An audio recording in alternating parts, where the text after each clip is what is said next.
दादा डोकं थोडंसं मागे घ्या. एक मिनिट सुरेश ऐक ना हे बाळा हे चालू करायचे तू सांग. नमस्कार. आता काय कुणाला सांगतो सुरुवातीला माझ्या सगळ्यात पत्रकार बांधवांची मनापासून दिलगिरी व्यक्त करतो. कारण 12 तारखेला जिल्हा अध्यक्षपदाचा राजीनामा दिल्यानंतर मी वेळोवेळी आपण सर्वांनी संपर्क केला, परंतु मी त्या ठिकाणी आपल्या सर्वांशी संवाद साधू शकलो नाही. त्याबद्दल सुरुवातीला दिलगिरी व्यक्त करतो. कारण आज आपण बघितलं असेल की माझ्या सर्व पुरंदर हवेलीतील परिवारातील सर्व कुटुंब प्रमुखांशी त्या ठिकाणी आज संवाद मेळावा आम्ही ठेवला होता आणि त्यांच्याशी चर्चा केल्यानंतर निर्णयाप्रत येऊन आपल्या सगळ्यांशी सविस्तरपणे संवाद करावा याच्यासाठी मी आपली सगळ्यांची दिलगिरी व्यक्त करतो. आणि मला आनंदाने या ठिकाणी सांगावंसं वाटतंय की उद्याच्या 16 तारखेला पुरंदर तालुक्यातील सासवड या ठिकाणी सोपानदेवांच्या नगरीमध्ये भारतीय जनता पक्षाचे प्रदेशाध्यक्ष आदरणीय रवींद्रदादा चव्हाण यांच्या प्रमुख उपस्थितीमध्ये मी आणि माझे सर्व परिवारातील सदस्य हे भारतीय जनता पक्षाच्या परिवारामध्ये त्या ठिकाणी प्रवेश करतो आहोत. आणि हा प्रवेश करत असताना आपण मगाशी ऐकलं असेल संवाद मेळाव्यामध्ये सुद्धा अनेक माझ्या सहकाऱ्यांनी त्या ठिकाणी मागणी केली किंवा पाहिलं असेल की सर्वसामान्य परिवारातील सर्वसामान्य कुटुंबातील सर्व माझे सहकारी त्या ठिकाणी आहेत. कोणी मोठ्या परिवारातील मोठ्या कुटुंबातील नाही आहे. आणि सर्वसामान्यांचे सर्वसामान्य प्रश्न जे चुटकीसरशी सोडवले जाऊ शकतात, जे 2019 पर्यंत एक सर्वसामान्य कार्यकर्ता म्हणून आणि या परिवारातला सदस्य म्हणून मी सोडवायचे प्रयत्न केले. सासवड नगरपालिका असेल, जेजुरी नगरपालिका असेल, जी देशामध्ये पहिली आली, 19वी देशामध्ये आली. वेगवेगळ्या विकासाच्या माध्यमातून, पंचायत समिती, जिल्हा परिषदच्या माध्यमातून, वेगवेगळ्या सहकारी संस्थांच्या माध्यमातून समाज माणसातले छोटे छोटे प्रश्न सोडवायचा प्रयत्न केला. 2019ला मला त्या ठिकाणी या तालुक्याचं प्रतिनिधित्व करायची संधी मिळाली. आणि ही संधी मिळाल्यानंतर अनेक प्रश्न, अनेक गोष्टी आणि विकासाची दारं मला वाटलं की आपल्या पुरंदर तालुक्यासाठी खुली झालीत, हवेली तालुक्यासाठी खुली झालीत. आणि त्या भावनेतनं निस्वार्थीपणे गेली 5 वर्ष मी त्या ठिकाणी तळागाळापर्यंत शासकीय निधीच्या माध्यमातून, राज्य शासनाच्या निधीच्या माध्यमातून, केंद्र शासनाच्या निधीच्या माध्यमातून तळागाळापर्यंत प्रत्येक गावापर्यंत पोहोचायचा प्रयत्न केला. अनेक संकल्पना मांडल्या. मला मुद्दामून सांगायचं की जलजीवन मिशनमध्ये महाराष्ट्रामध्ये 100% गावं बसणारा तालुका म्हणजे पुरंदर तालुका.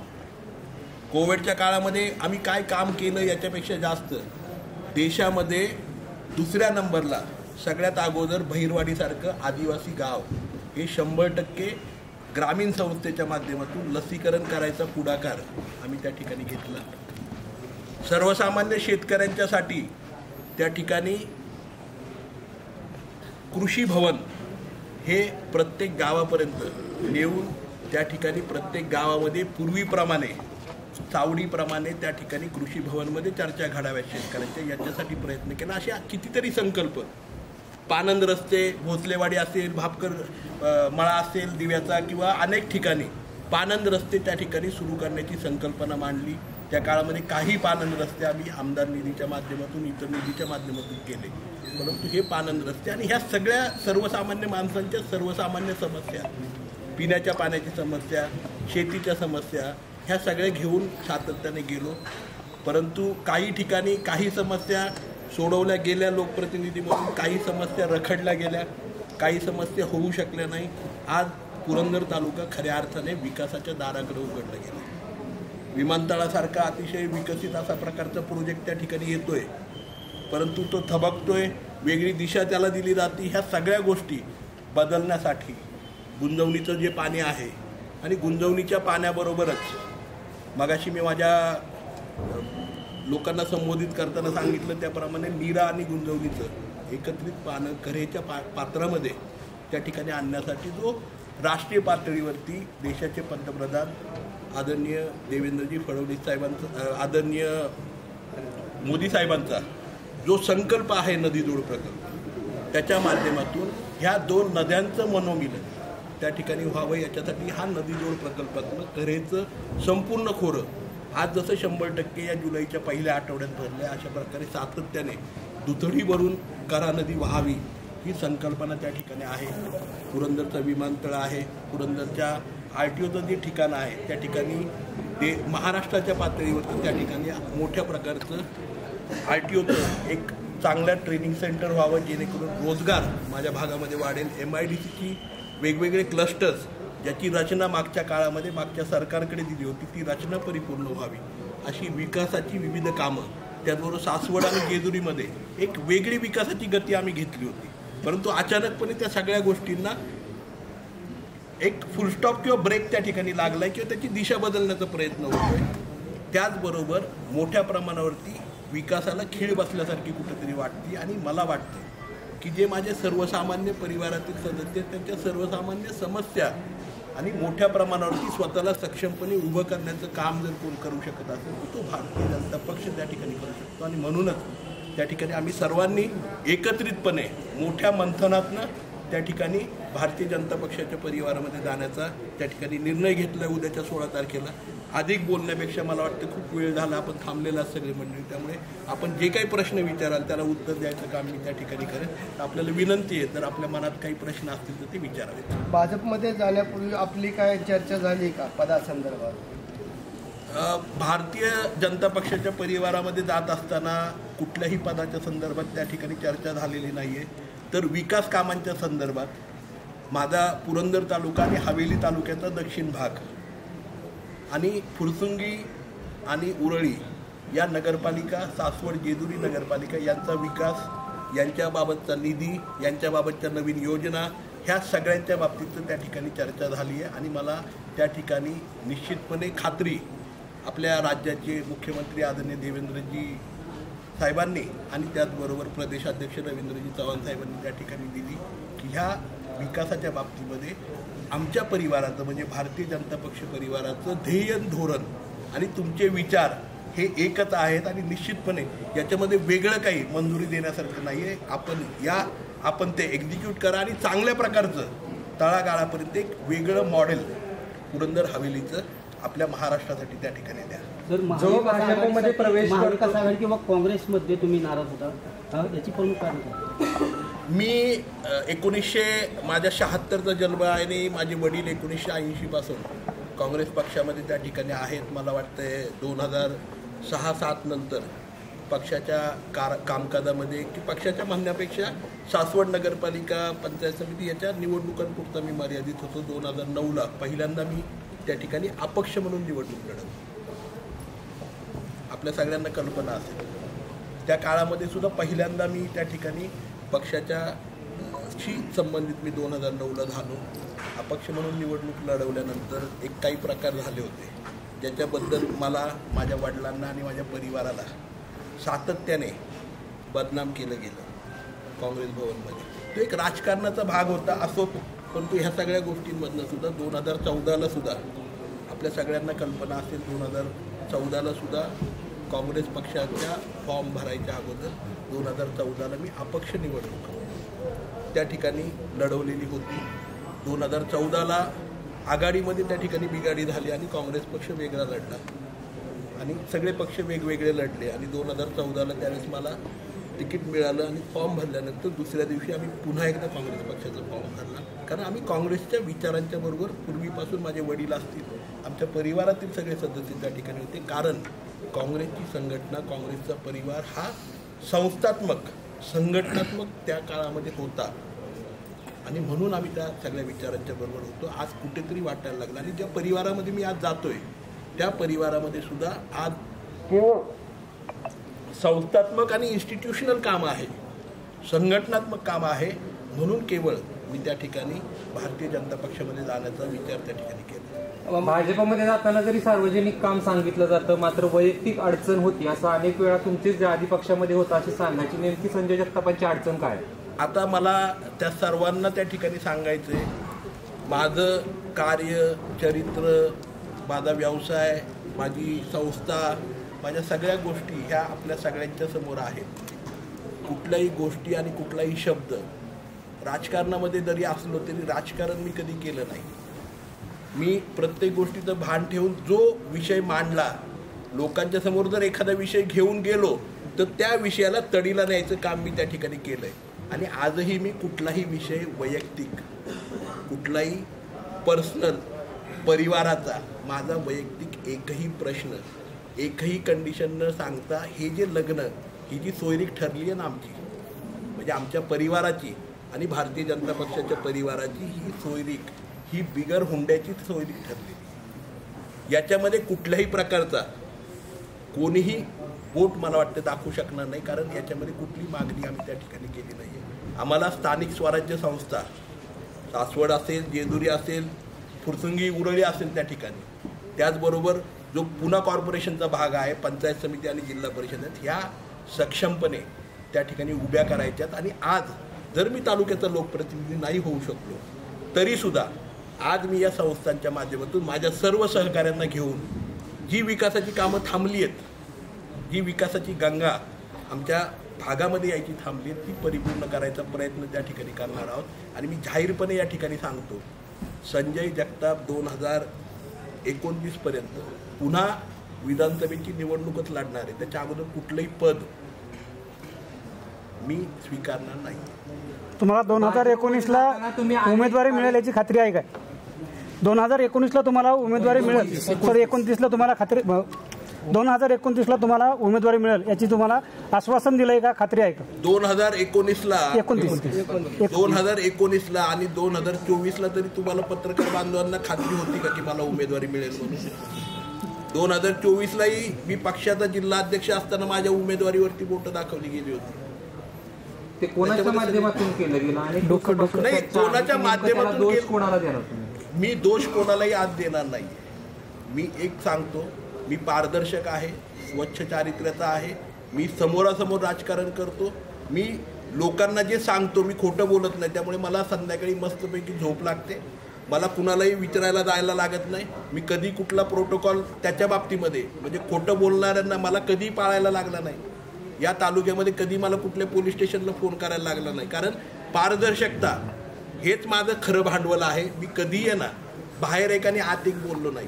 जे आहे ती स्पष्ट भूमिका मांडली. जे काही प्रश्न, ज्या काही अडचणी, जी काही भावना माझी आहे ना, ती सगळी माझ्या हृदयामध्ये राबलेली. आज मला एकच करायचं आहे, माझ्या परिवाराला बरोबर घेऊन येणं, सक्षमतेने त्यांना परत एकदा दाखवायचं आणि मला दाखवून द्यायचं आहे की एखाद्या परिवाराला जर संधी मिळाली तर तो तालुका जसा सासवडकरांनी दाखवून दिलं, काहीही नसताना या देशातलं सगळ्यात स्वच्छ नगरपालिका त्या ठिकाणी करायचं काम सासवडने त्या ठिकाणी केलं. अनेकांनी तोंडामध्ये बोटं घातली. आज माझ्या सासवडपासून 11 किलोमीटरवरती सिंगापूर गाव आहे. काही वेळेस मी गमतीने म्हणतो माझ्या लोकांना की सिंगापूरमध्ये, माझे मित्र म्हणतात अरे सिंगापूर म्हणजे तू कधी येणार आहे परदेशात? तो सिंगापूर नाही, हे माझ्या तालुक्यातलं सिंगापूर आहे. मला पुरंदर आणि हवेली तालुका हा त्या सिंगापूरसारखा ज्याची जगामध्ये ओळख आहे, स्वच्छ, भ्रष्टाचारमुक्त, एक चांगला, समृद्ध आणि सगळ्या कायद्याच्या कचेरीमध्ये राहून प्रत्येकाचा विकास करणारा अशा प्रकारचा तालुका पुरंदर हवेली मला त्या ठिकाणी करायचा आहे. त्याच्यासाठी हा निर्णय मी त्या ठिकाणी घेतला आहे. आणि जे झालंय गेलंय ते परमेश्वराने ह्यावेळेस करेला एवढं पाणी आणलंय की मे पासूनच ते सगळं काय वाहून गेले. स्वच्छ प्रामाणिक राहिलेलं आहे. मला भाजप सोबत जायचे, गुंडगिरीत जायचे, नक्की तुमचा रोष कुणावरती आहे? माझा रोष कुणावरती आहे हे मला वाटते माझ्या परिवारातल्या सदस्यांनी आपल्या सगळ्यांना सांगितलेलं आहे आणि तो व्यक्त करण्यासाठी मला वाटते 16 तारखेची संधी आपण सगळ्यांनी मला त्या ठिकाणी द्यावी. आज 16 तारखेला किती प्रवेश आहे साधारण प्राथमिक स्वरूपात आणि त्यात पदाधिकारी किती आहे? म्हणजे आता मार्केट कमिटी असेल किंवा काय तुमचा कातल दूध संघ असेल किंवा काय असेल तर साधारण टेंटेटिव्ह काय त्याला म्हणतो आपण प्राथमिक स्वरूपात? आज मी संख्या सांगायला गेलो होतो तोंडामध्ये पोट. आज आम्ही प्रवेशांची संख्या प्रातिनिधिक स्वरूपामध्ये जरी किती कटछाट केली, आपण माहिती असेल स्वर्गीय चंदूकाका जगतापांनी या पुरंदर हवेली तालुक्यामध्ये 385 पेक्षा जास्त सहकारी, सामाजिक आणि शैक्षणिक संस्थांची स्थापना केली. एवढा परिवार आमचा मोठा आहे की त्याच्यामध्ये किती काटछाट केली तरी 200-300च्या खाली आमची संख्या येत नाही. आम्ही प्रयत्न करतोय जेवढं कमी करता येईल, कारण आम्हाला कार्यक्रम जो आहे तो शॉर्ट स्वीट, आम्हाला त्या ठिकाणी विचार ऐकायचे, आमच्या सर्व सहकाऱ्यांचे विचार त्या ठिकाणी द्यायचे, परिवाराचे विचार त्यांना द्यायचे. नवीन परिवारामध्ये जात असताना संवाद झाला पाहिजे. त्यामुळे आज आम्ही हा संवाद मेळावा घेऊन एकत्रितपणे निर्णय घेतलेला आहे. पुरंदरमध्ये विमानतळ झालं तर संपूर्ण कायापालट होणार आहे, परंतु काही गावांचा विरोध आहे.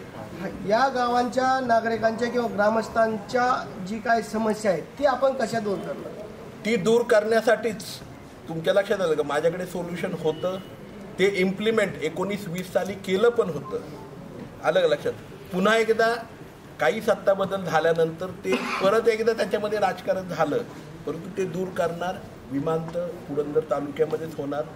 कुठल्याही प्रकारचं या तालुक्यातल्या एकाही व्यक्तीला पुनर्वसित व्हायची आवश्यकता पडणार नाही. कुणालाही कुणाचं गाव सोडायची गरज नाही आणि अतिशय पारदर्शकपणे सुखसमृद्धीने जो लँड माईन प्रोजेक्ट म्हणतो आपण तशा प्रकारचा एअरपोर्टचं प्रोजेक्ट झाल्यानंतर त्याच्या विकासाचं भागीदार होण्याचं भाग्य पुरंदर तालुक्यातल्या प्रत्येक परिवारातल्या व्यक्तीला त्या ठिकाणी मिळालं पाहिजे. आणि म्हणूनच तो प्रोजेक्ट टेक्निकल, जॉग्राफिकल, फायनान्शियल ह्या सगळ्या ॲस्पेक्टवरती आम्ही प्रेझेंटेशनसाठी तयार केलेला आहे. आणि मला खात्री आहे येणाऱ्या काळामध्ये आदरणीय मुख्यमंत्री देवेंद्रजी फडणवीस साहेब हे इतरांनी आमचा आवाज ऐकला नाही, परंतु ते निश्चितपणे तो आवाज ऐकतील आणि त्याच्यावरती योग्य तो निर्णय. पुरंदरच्या दोन नेते महायुतीमध्ये येत आहेत, नंतर श्रेयवादावरून लढाई होणार नाही असं?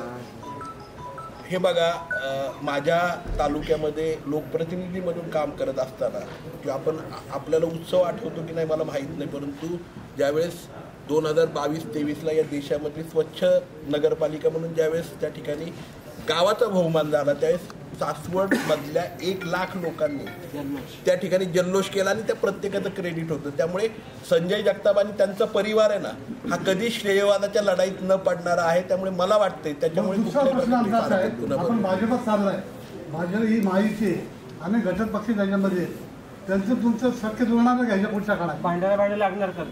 हे बघा, मी एक मगाशी सांगितलं की मी संस्थात्मक आणि संघटनात्मक परिवारामध्ये काम करणारा व्यक्ती आहे. त्यामुळे जो भारतीय जनता पक्षाची संघटनात्मक चाकोरी असणारी इथून पुढच्या काळामध्ये त्या चाकोरीमध्ये पक्षाच्या ध्येय धोरणांना बरोबर घेऊन त्या ठिकाणी चालणार आहे.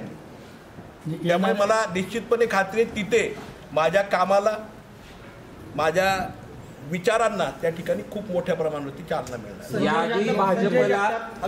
संजय जगताप आणि विजय शिवतारे हे राजकीय वैभव संपूर्ण महाराष्ट्राला परिचित आहे. आता तुम्ही त्याच माहितीवर जातात भाजपच्या माध्यमातून, तुमच्याकडे मतभेद राहणार की तुम्ही एका शिवडीत काम करता? संजय जगतापांचे कधीही कोणाशी राजकीय मतभेद नव्हते. वैचारिक आणि सर्वसामान्य माणसांच्या प्रश्नांसाठी माझे मतभेद होते. तुम्ही माझी कुठली भाषणं ऐका, कुठलेही विचार ऐका, मी कधीही कोणाबरोबर राजकीय मतभेद केले नाही. माझे वैचारिक आणि सर्वसामान्य माणसांच्या लढ्यासाठी आहेत ते इथून पुढच्या काळात सुद्धा सर्वसामान्य माणसासाठी, सर्वसामान्य गावांच्या विकासासाठी आणि कामासाठी प्रत्येकाबरोबर मतभेद राहतील, परंतु विकास काम जो करेल ना त्याच्या पाठीशी आम्ही सगळे म्हणतो. भाजपसोबत तुमचे वैचारिक मतभेद होते, तुम्ही याआधी अनेक वेळा बोलून दाखवलं. गाजराची गोष्ट तर तुम्हीच सांगितली, गाजर हलवा कशा पद्धतीने भाजप देतं. मग असा काय बदल झाला की भाजप चांगलं वाटायला लागलं तुम्हाला? आपण जर बघितलं गाजर हलवा हा 1 रुपयात, आदरणीय आमच्या तालुक्यातले एक नेते आहेत त्यांनी सांगितलेला मला किस्सा होता. तो मी 1 रुपया दाखवा आणि एखाद्या तंबूमध्ये न्यायचं आणि मग गाजर हलवा. हे गाजर हलवा जो उद्देश मी केला होता, आपण जर माझं नीट भाषण ऐकलं ते त्या काळामध्ये असणाऱ्या आदरणीय प्रतिनिधींच्याबद्दल मी बोललो होतो. मी कधीही कुठल्याही पक्षाबद्दल, कुठल्याही व्यक्ती म्हणजे मी पुन्हा एकदा सांगतो की गाजर हलवा का म्हटलं, कारण की दाखवलं जे जातं ना चित्र ते चुकीचं असतं आणि त्याच्याबद्दल बोललेलो मी. कधीही आज माझी कुठली भाषणं काढा, मी कधीही व्यक्तिगत किंवा संस्थात्मक कधी बोलत नाही. मी विचारांच्या बाबतीत किंवा लोकांच्या बाबतीमध्ये बोलतो. त्यामुळे गाजर हलवा हे सत्यच आहे, काही मंडळींचे फक्त ते काही भाषा. हे बघा, संजय जगतापांची भाषाही बदलणार नाही, उलटा आता कृती संजय जगतापांची बदलणार आहे. माझ्या परिवारातल्या सगळ्या सदस्यांनी सांगितलंय आता तलवार घरी ठेवून यायचं नाही, तर ती म्यान करून बरोबर घ्यायची. ती आपल्याला सर्वस्वीपणे विकासाच्यासाठी वापरायची आहे आणि ज्या ठिकाणी अन्याय असेल त्या ठिकाणी ती वापरायची. विधानसभेला निवडणुकीला शरद पवार आणि सुप्रिया सुळे यांचं काम केलं अशी कार्यकर्त्यांची भावना आहे, तुमची देखील तीच आहे? मला तेच सांगायचं, मगाशी जर आपण माझा संवाद ऐकला असेल तर 1980 पासून पुरंदर तालुक्याची खरं म्हणजे हीच विवंचना आहे. पुरंदर तालुक्यामध्ये आदरणीय खैरे साहेबांच्यापासून सातत्याने या तालुक्यामध्ये विकासाच्या विचारांना डावलण्याचं काम निश्चितपणे त्या ठिकाणी झालं. हे डावलत असताना आघाडीचं राजकारण हेच नेहमी कारणीभूत ठरलंय आणि ह्या वैचारिक राजकारणामध्ये मला वाटतं की पुरंदर तालुक्याचे विचार, आज जर बघितलं पुरंदरला सह्याद्रीचा ब्रेकर म्हणून ओळखलं जातं. Purandar is the breaker of Sahyadri. Sahyadri पर्वताला मधोमध गुजरातपासून केरळपर्यंत मध्ये ब्रेक करण्याचं काम आणि त्या ब्रेकवरती बाणाच्या टोकावरती मल्हार मार्तंड विराजमान आहे आणि म्हणून मल्हार मार्तंडाला महत्त्व आहे आणि तशा प्रकारचं ब्रेकचं काम नेहमी पुरंदरच्या भूमीने केलं. या देशामध्ये सांप्रदायाची चळवळ ज्ञानेश्वर माऊलींनी, सोपान काकांनी केली. त्याची सुरुवात 1240मध्ये 39मध्ये झाली. तीही पुरंदर तालुक्यापासून झाली. आपण जर बघितलं त्या ठिकाणी छत्रपती शिवाजी महाराजांच्या स्वराज्याची पहिली लढाई इथं झाली. असो इतिहास सगळा मी जर सांगितलं तर पुरंदरच्या मातीमधनं जे बंड उठतं ते देशभर पोचतं आणि आज ऑलरेडी देशभर भारतीय जनता पक्ष आदरणीय नरेंद्रजी मोदी साहेबांचं देशभर नव्हे जगभर त्या ठिकाणी वातावरण आहे आणि निश्चितपणे पुरंदरची माती ज्यावेळेस भारतीय जनता पक्षाबरोबर नरेंद्रजी मोदी साहेबांच्या नेतृत्वाबरोबर आणि देवेंद्रजी फडणवीस साहेबांच्या नेतृत्वाबरोबर रवींद्रदादांच्या बरोबर ज्यावेळेस आहे त्यावेळेस निश्चितपणे आणखी फुलारी त्याला यायला निश्चितपणे 2024च्या विधानसभेच्या ह्याच्या पुढच्या काळात भारतीय जनता पक्षाप्रमाणे आपण पवारांची ठोस भूमिका घेऊन उतरणार. 2024 त्याला जोडून दुसरा प्रश्न विचारतो. 2024च्या तुमच्या पराभवामध्ये राष्ट्रवादीचा वाटा आहे का? शरद पवारांच्या राष्ट्रवादीचा वाटा आहे असं तुम्हाला वाटतं का? 2024च्या पराभवामध्ये माझी आणि माझ्या सर्व परिवारातील सदस्यांची एक भावना आहे की आघाडीचा खूप मोठा वाटा ह्या संपूर्ण माझ्या पराभवामध्ये म्हणण्यापेक्षा माझ्या प्रतिनिधित्वामध्ये त्या ठिकाणी आहे. पण मी विचारलेल्या प्रश्नाचं उत्तर काय? याच्या पुढच्या काळात पवारांनी याच्या पुढच्या काळामध्ये पुरंदर हवेलीमधल्या कुठल्याही प्रकल्पाला जर कोणी विरोध केला, कोणी अन्याय केला तर त्याच्या विरुद्ध सगळ्यात पहिल्यांदा संजय जगताप तुम्हाला उभा राहिलेला दिसेल.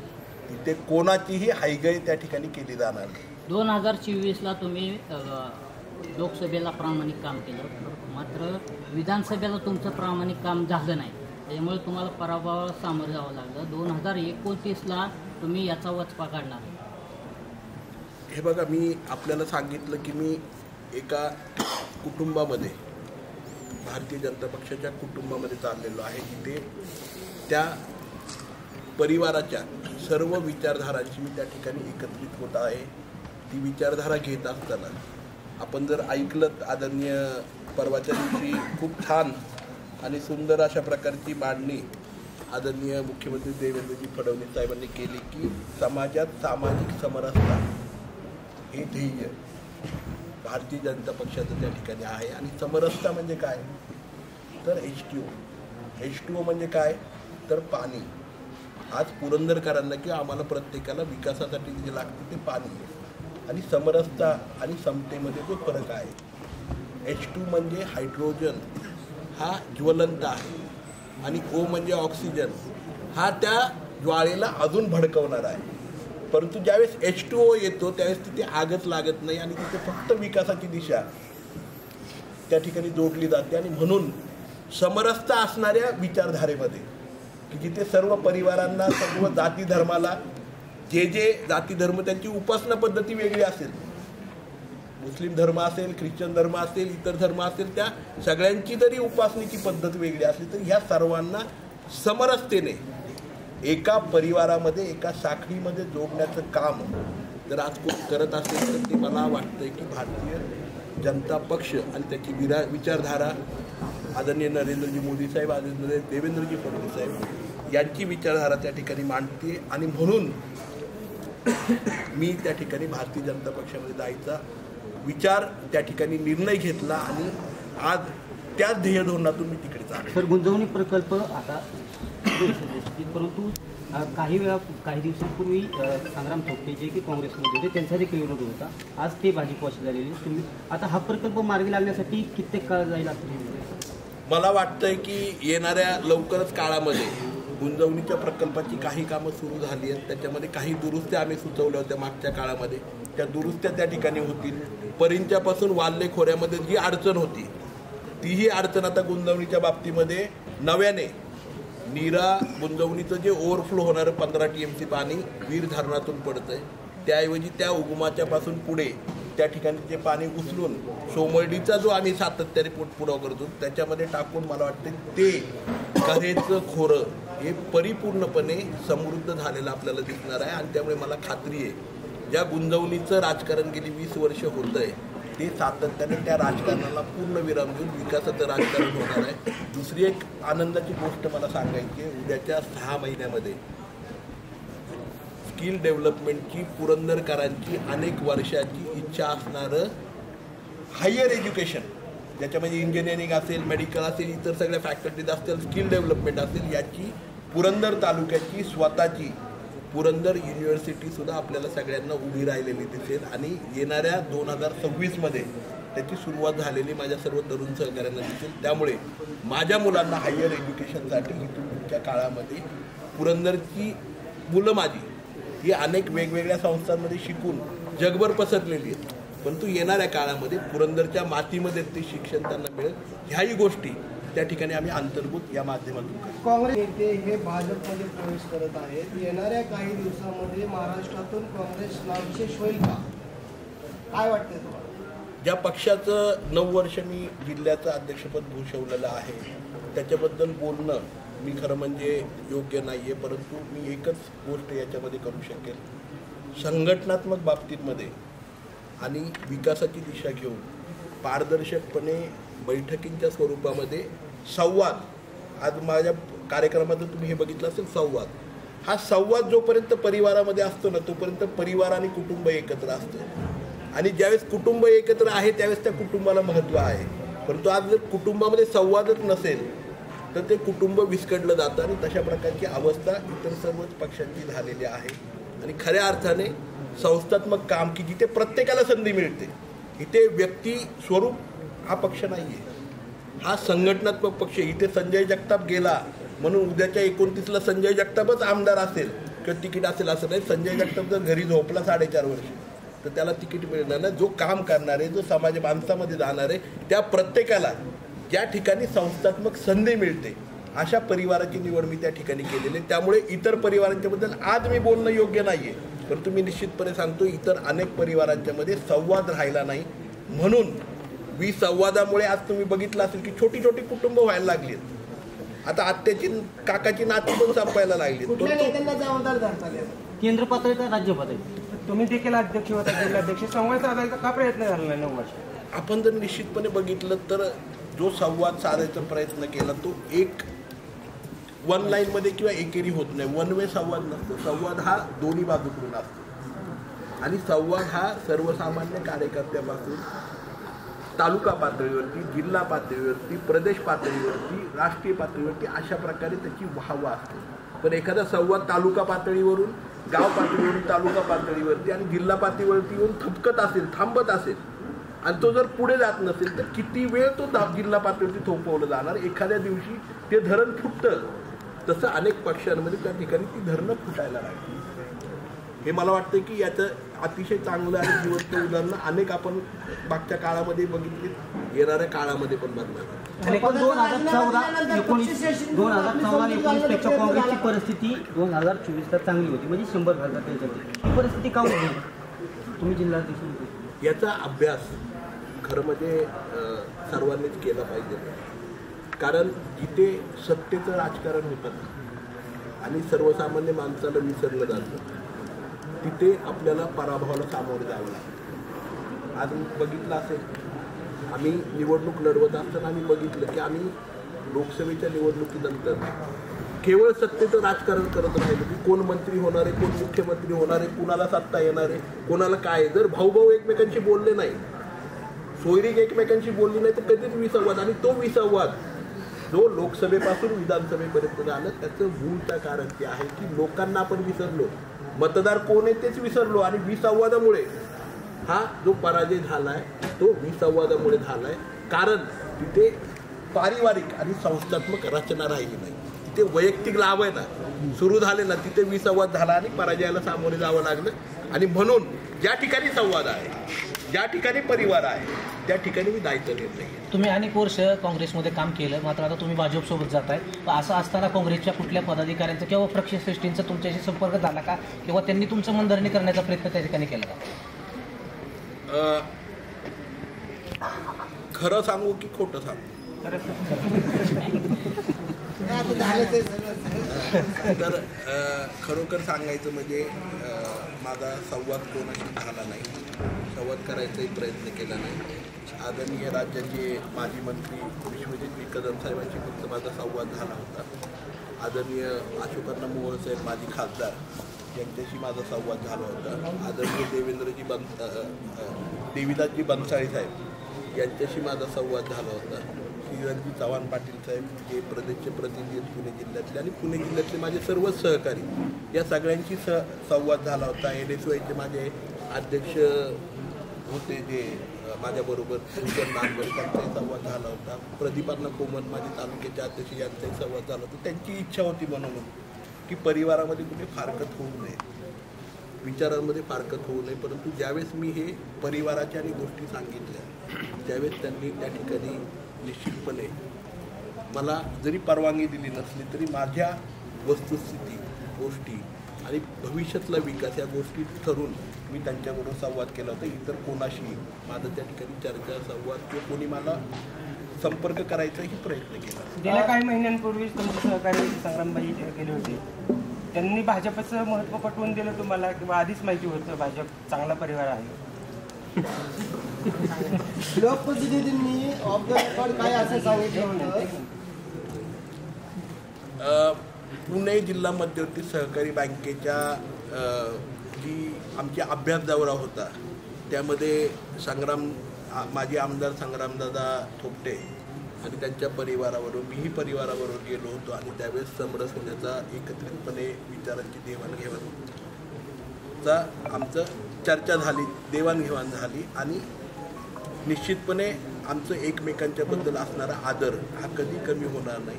आमची विचारांची देवाणघेवाण नेहमीच असते आणि केवळ त्यांच्याशी नाही, आदरणीय भरणे मामा, आदरणीय मंत्री भरणे मामा, इतरही सर्व पक्षाचे लोक होते त्याच्यामध्ये. परंतु मला आपल्या सगळ्यांना सांगायचं की कोणाच्या आज विकास आणि माझ्या सर्वसामान्य कार्यकर्त्यांचा आणि परिवाराचा विचार घेऊन येणार मी त्या ठिकाणी हा निर्णय घेतलेला आहे आणि मी त्या ठिकाणी निश्चितपणे आदरणीय देवेंद्रजी फडणवीस साहेबांच्या नेतृत्वाखाली भारतीय जनता पक्षामध्ये प्रवेश. तुम्हाला राष्ट्रवादी पण ऑफर होती मात्र तुम्ही भाजप का निवडलं? मला वाटतंय तुमच्यासारख्या अतिशय अभ्यासू आणि पारदर्शकपणे या पुणे जिल्ह्यातल्या प्रत्येक परिवाराला ओळखणाऱ्या व्यक्तीला म्हणजे आज तुम्ही प्रत्येकाच्या किचनपर्यंत जाऊ शकता आणि किचन कॅबिनेटमध्ये तुमचा संपर्क असतो. त्यामुळे माझ्या प्रश्नाचं उत्तर हे ऑलरेडी तुमच्याकडे आहे. जुन्या भाजप जे प्रतिष्ठित पुरंदर तालुक्यात त्यांच्याशी काय निश्चितपणे आज संवाद मेळावा झालेला आहे. आज संध्याकाळी भारतीय जनता पक्षाच्या सर्व सहकाऱ्यांच्या बरोबर, पदाधिकाऱ्यांच्या बरोबर त्या ठिकाणी चर्चा होईल. तालुक्यामध्ये काम करणारे जे तालुक्यातले नेते मंडळी आहेत भारतीय जनता पक्षाचे आणि हवेलीतले नेते मंडळी त्यांच्याबरोबर भेट होणार आहे. त्याचबरोबर संघ परिवारातल्या सर्व सहकाऱ्यांना सुद्धा त्या ठिकाणी मी त्या ठिकाणी म्हणजे त्यांचाही आशीर्वाद घेणार आहे आणि आज खऱ्या अर्थाने माझा पारिवारिक संवाद माझ्या सर्व परिवाराशी झाला आहे. त्यामुळे आता त्यांच्याबरोबर आपली पत्रकार परिषद झाल्यानंतर त्या सर्वांना आघाडीसोबत तुम्ही अनेक वर्ष काम केलं, असं असताना तुम्हाला विधानसभा निवडणुकीमध्ये पराजयाला सामोरं जावं लागलं. आता स्थानिक स्वराज्य संस्थांच्या निवडणुका येऊ पाहत आहेत, या सगळ्यामध्ये आता या गोष्टीचा तुम्ही वचपा काढणार? वचपा काढण्यापेक्षा माझा परिवार आता एवढा मोठा झाला आहे की वचपा काढायची आवश्यकता नाही आहे. सर्वसामान्य माणसाला माहिती आहे की माझ्या परिवाराची जी वृद्धी झालेली आहे हा परिवार सगळ्यांना सामावून घेणारे येणाऱ्या काळामध्ये आणि निश्चितपणे पुरंदर हवेली तालुक्यात नव्हे पुणे जिल्ह्याचा ग्रामीण भागसुद्धा आपल्याला त्या ठिकाणी सर्वांगीणपणे भाजपमध्ये झालेलं त्या ठिकाणी. स्थानिक स्वराज्य संस्थांमध्ये जर वेगवेगळ्या भूमिका स्वीकारल्या महाविकास आघाडीने तर काय असणार आहे, पुरंदरचे चित्र कसं राहील? हे बघा, मी भारतीय जनता पक्षाच्या परिवारामध्ये जातो आहे, त्यामुळे त्या पक्षाची जे काही नियम अटी पक्षाची शिस्त आहे आणि मला वाटतंय केवळ आणि केवळ भारतीय जनता पक्षात असा संघटना राहिली की ज्याच्यामध्ये शिस्त आहे आणि त्या शिस्तीचं पालन करणारी आम्ही सगळी मंडळी, म्हणजे माझा सगळा परिवार आहे ना, हा शिस्तीचं पालन करणारा आहे. त्यामुळे आम्ही त्या परिवारामध्ये अशा प्रकारे सामावून जाऊ की येणाऱ्या काळामध्ये पुढच्या पत्रकार परिषदेला तुम्हाला असं वाटणारच नाही मी त्या परिवाराचा सदस्य नाही. तुम्ही काँग्रेसमध्ये असताना कबशी चिन्हावरती सासवड नगरपालिकेची निवडणूक लढवली. आगामी काळात स्थानिक स्वराज्य संस्थेच्या निवडणुका तशाच लढवणार की पक्ष चिन्हावर?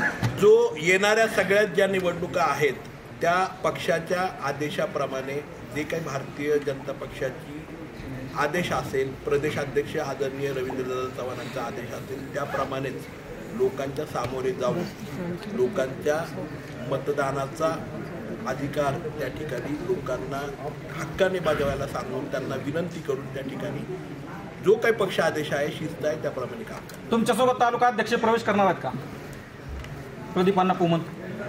हे बघा, ते आपण आदरणीय प्रदीपांना पोमन साहेबांना त्या ठिकाणी विचारावं, कारण प्रदीपांना पोमन हे माझ्या जन्माच्या अगोदरपासून आमच्या परिवाराशी एक घट्ट नातं त्यांचं आहे.